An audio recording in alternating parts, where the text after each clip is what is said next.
So why should we brace? Well, there's a few really important things that bracing in principle does. It sets the upper back. So when people often feel something in their lower back, specifically when they're lifting heavy, what's happening isn't actually anything in the lower back, but their upper back is rounding.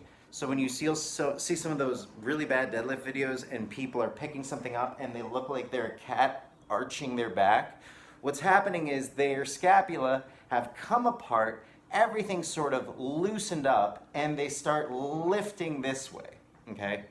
So bracing prevents this, okay? One of the first things that happens when people are away from the gym for a long time or just aren't in a routine exercise program is their scapular muscles back here tend to go away. If you think about it, the way that we work on scapular mobility and scapular muscles is by pulling. So mainly a pulling movement, like a chin-up.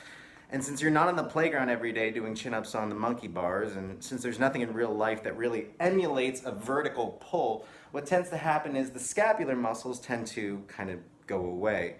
Unfortunately, what happens then is that when you get back into the gym, all these other muscles are getting stronger, but the problem is that the scapular muscles still haven't gotten as strong as you need them to be. So you go and pick up a 200-pound or whatever pound deadlift, and while your muscles can handle it, unfortunately those scapular muscles aren't as strong and everything gets pulled to the front and you end up pulling this way. So by bringing everything back and keeping that scapula retracted, you're locking the upper body together and you're preventing any sort of rounding, okay? So bracing, especially when you're picking up a heavy load, is incredibly important. It's also incredibly important when you're doing a bench press. When you're bringing really heavy loads down onto your body, by retracting your scapula, externally rotating your shoulders, you're protecting you're protecting essentially your shoulder joint by engaging your lats instead of just bringing it right down onto those muscles. You're essentially tucking them in and protecting them.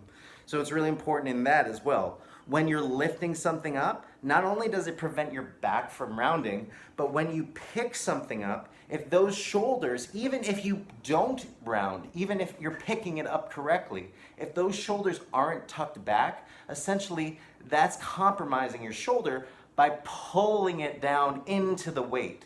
So even if you keep that chest up, your shoulders are still being pulled down. So the problem is that the number one injury outside of possibly a lower back injury always ends up being a shoulder injury, specifically the external rotators. And it's because it's usually because people are just ignoring doing the bracing. They're picking things up, they're dropping things down, but they're not actually preventing the rounding and tucking those shoulders back. So the only time really I don't tell people to do it is when they're doing like a shoulder press and they're specifically trying to target that shoulder. For almost all the other major lifts, I would say tuck those shoulders back, tuck the scapula back, externally rotate the shoulders, get your arms long, pretend I'm trying to tickle you, and get into this nice tight braced position to prevent any kind of injury.